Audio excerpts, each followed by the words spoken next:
और अब बात करते हैं साध्वी की मौत मिस्ट्री की। साध्वी प्रेम बाईसा की मौत का रहस्य गहराता जा रहा है। साध्वी प्रेम बाईसा की मौत मिस्ट्री जिसने पूरे राजस्थान को झकझोर कर रख दिया है। 25 साल की उम्र, हजारों श्रद्धालु, भगवत कथा, भजन और प्रवचन, और अब रहस्यमयी मौत।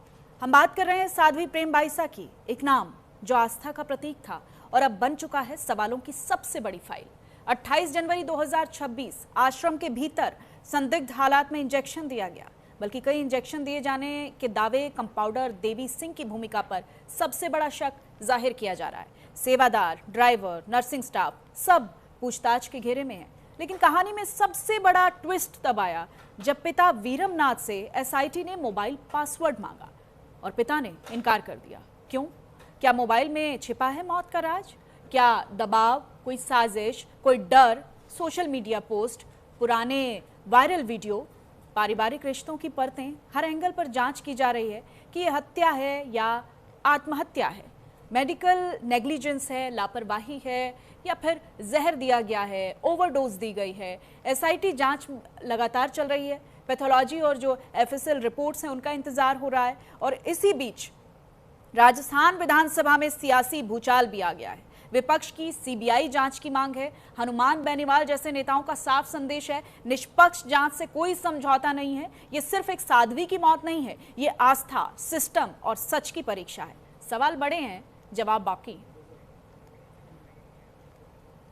आपको हम ग्राफिक्स के जरिए पूरा केस जरा समझाते हैं, क्यों सवाल उठ रहे हैं, अभी तक क्या डिटेल सामने आई है, पिता ने पोस्टमार्टम करवाने से मना क्यों किया था, ये बहुत बड़ा सवाल है। क्योंकि एक पिता तो चाहेगा कि निष्पक्ष जांच होनी चाहिए, लेकिन उन्होंने मना क्यों किया? मोबाइल का पासवर्ड मांगा गया तो उन्होंने मोबाइल पासवर्ड देने से इनकार क्यों किया? ये बहुत बड़ा सवाल है। प्रेम बाईसा की मौत आत्महत्या है या फिर किसी साजिश के तहत की गई है, ये एक बड़ा सवाल है। क्योंकि लगातार हमारे भी जो जर्नलिस्ट वहाँ पर ग्राउंड ज़ीरो पर हैं, उनकी तरफ से भी ये शक जाहिर किया जा रहा था कि इनके जो पेरेंट्स हैं वो सवालों के घेरे में हैं। परिवार का जो रोल होना चाहिए था वो नहीं है। किसी और ने सोशल मीडिया अकाउंट का इस्तेमाल किया, क्योंकि उनकी मौत के बाद जो सोशल मीडिया पोस्ट आता है उस पर बहुत बड़ा सवाल खड़ा हो रहा है। पिता ने पोस्टमार्टम करवाने से मना क्यों किया था? क्योंकि परिवार जो है वो चाहेगा कि पूरी तरीके से निष्पक्ष जाँच होनी चाहिए। क्या गलत इंजेक्शन से साध्वी की मौत हुई है? ये बहुत बड़ा सवाल है कि क्या उनको कोई गलत इंजेक्शन दिया गया था जिसकी वजह से उनकी मौत हो गई, या फिर कोई ओवरडोज थी? साध्वी को कौन सा इंजेक्शन लगाया गया था? क्योंकि वहाँ के जो सीसीटीवी फुटेज हैं अभी तक वो भी सामने नहीं आए हैं। बताया जा रहा है उनकी तबीयत खराब होती है, फिर एक कंपाउंडर वहाँ पर आते हैं, वो कंपाउंडर उनको इंजेक्शन लगाते हैं, और ये तबीयत आज से पहले से ख़राब थी उनकी, करीब एक हफ्ते से। तो कौन वो कंपाउंडर था? किसने वो इंजेक्शन लगाया? क्या वो इंजेक्शन था? ये बहुत बड़े सवाल। साध्वी के आश्रम से सीसीटीवी क्यों हटवाए गए? जैसे कि मैंने पहले भी कहा, क्योंकि सीसीटीवी एक अहम सबूत है इस पूरे मामले में। क्यों वो सीसीटीवी हटवाए गए? साध्वी के पिता पोस्टमार्टम क्यों नहीं करवाना चाहते हैं? ये भी एक बहुत बड़ा सवाल है। फिलहाल इस मामले में एसआईटी की जांच चल रही है, और जिस तरीके से कोई भी बड़ी घटना घटती है तो मामला पॉलिटिसाइज भी होता है, उस पर राजनीतिकीकरण भी होता है। कुछ लोग निष्पक्ष जांच की मांग कर रहे हैं, कुछ लोग राजनीति भी कर रहे हैं इस मामले पर। तो अब ये जांच उठ रही है कि इस मामले में सीबीआई मांग उठ रही है, माफ कीजिएगा, कि इस पूरे मामले में सीबीआई जांच होनी चाहिए। क्या है मौत की गुत्थी? ये एक बहुत बड़ा सवाल है। आश्रम से जुड़े हर व्यक्ति से पूछताछ की जा रही है। जो भी लोग आश्रम से एसोसिएटेड हैं उनसे पूछताछ हो रही है। विस्रा फॉरेंसिक साइंस लैब की रिपोर्ट का इंतजार हो रहा है। तो अब ये उम्मीद जताई जा रही है कि फॉरेंसिक साइंस लैब की रिपोर्ट जब तक आती है, विस्रा आता है, तो उसके बाद जो है कहीं ना कहीं इस राज से पर्दा उठेगा कि ये हत्या है, आत्महत्या है या साजिश है। एफएसएल टीम ने तमाम जो साक्ष्य हैं, सबूत हैं, वो जुटाए हैं, लेकिन जो साध्वी की मौत पर सस्पेंस है वो अभी भी बरकरार है। पिछले काफ़ी दिनों से उनकी जो बयान सामने आ रहे थे, जो बातें सामने आ रही थी, उसमें लग रहा था कि वो किसी न किसी मानसिक दबाव में हैं, कोई मेंटल टॉर्चर वो सहन कर रही हैं। क्योंकि जैसे ही उनका एक वीडियो वायरल होता है उसके बाद वो लगातार ये दावा करती रहती हैं कि मैं अग्नि परीक्षा देने के लिए तैयार हूँ, तमाम साधु संत आएँ और मेरी अग्नि परीक्षा लें। ये बात जो है उनकी तरफ से कही गई थी। तो ये क्या मानसिक दबाव था? कौन लोग मानसिक दबाव बनाने की कोशिश कर रहे थे? और जब इतनी बड़ी घटना घट जाती है तो एक परिवार जो होता है वो चाहता है कि उनकी बेटी को न्याय मिले, जस्टिस मिले। तो यहाँ क्या लूप हॉल्स हैं जो उनके पेरेंट्स ये नहीं चाहते हैं, उनके परिवारजन ये नहीं चाहते हैं कि इस पूरे मामले में जो पोस्टमार्टम करवाकर रिपोर्ट आए, ये भी एक बहुत बड़ा सवाल है, क्योंकि जो साध्वी का परिवार है, जो उसके माँ बाप हैं, वो भी सवालों के घेरे में हैं। फिलहाल पिता से, केयरटेकर से पूछताछ चल रही है। 28 जनवरी को मौत का ये मामला है। जैसा कि मैंने पहले भी आपको बताया कि दोपहर में उनकी तबीयत बिगड़ती है और ये तबीयत 28 जनवरी से पहले से ही ख़राब चल रही थी। शाम 5:30 बजे उनकी मौत हो जाती है।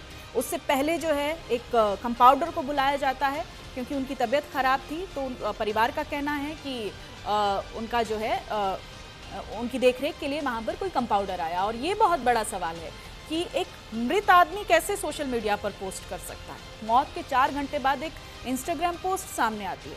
मौत के बाद शव को हॉस्पिटल से आश्रम लेकर गए होते हैं। किसने इंजेक्शन लगाया, कौन सा इंजेक्शन लगाया, कंपाउंडर की सीसीटीवी फुटेज, क्योंकि कोई सीसीटीवी फुटेज अभी तक इस मामले में सामने नहीं आई है। रात 9:30 बजे जो पुलिस है वो इन्वेस्टिगेशन के लिए आश्रम में पहुंचती है और शव को महात्मा गांधी हॉस्पिटल की मॉर्चरी में रखवाया जाता है। तो इस घटना से पहले क्या हुआ, इस घटना के बाद क्या हुआ, इस पूरी मिस्ट्री को समझिएगा। हम आपको बड़े आसान शब्दों में बताने की कोशिश कर रहे हैं कि बैकग्राउंड क्या था इस मामले का, और अब इसमें किस किस एंगल से जांचता है। वो मनोविज्ञान के नज़रिए से अगर हम समझें तो उनकी जो बॉडी लैंग्वेज थी, उनकी जो बातें थी, उससे लग रहा था कि वो काफ़ी समय से एक मेंटल स्ट्रेस में हैं। जांच अधिकारी जांच में जुटे हुए, वो अपनी प्रक्रिया शुरू की है। वो क्या दूध का दूध, पानी का पानी हम करें। आप हमारे पर भरोसा रखो, और मुझे उनकी भावनाओं से, व्यवहार से लग रहा है कि मुझे न्याय मिल जाएगा, वैसा को न्याय मिल जाएगा। जो सिस्टम था उनका, उनके सिस्टम से जांच की और भरोसा दिलाया कि आप वैसा को हम न्याय दिला करेंगे, ऐसा उन्होंने बोला। अच्छा, अजमेर वो रात को आए थे और सुबह हल्का सा जुकाम था, ऐसा कोई विशेष नहीं था। 5 बजे तक कोई विशेष ऐसा था नहीं। तो मैंने उनको कॉल किया, डॉक्टर आया और इंजेक्शन देते ही उनकी तबीयत नाजुक हो गई, हॉस्पिटल लेके तब तक।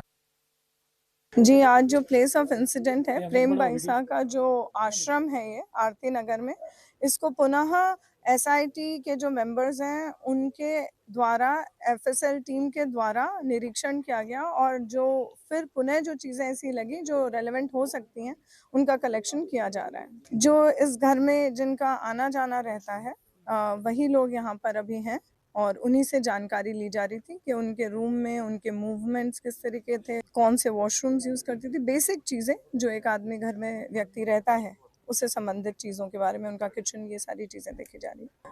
अस्थमा की बात की अभी पुष्टि नहीं हुई है। उनकी मेडिकल हिस्ट्री जो है उसके ऊपर अनुसंधान अभी चल रहा है, लेकिन उनके द्वारा इन्हेलर का उपयोग किया जाता था, ऐसा उनके पिताजी द्वारा भी बताया गया है और जो यहाँ रहते थे उनके द्वारा भी बताया जा रहा है।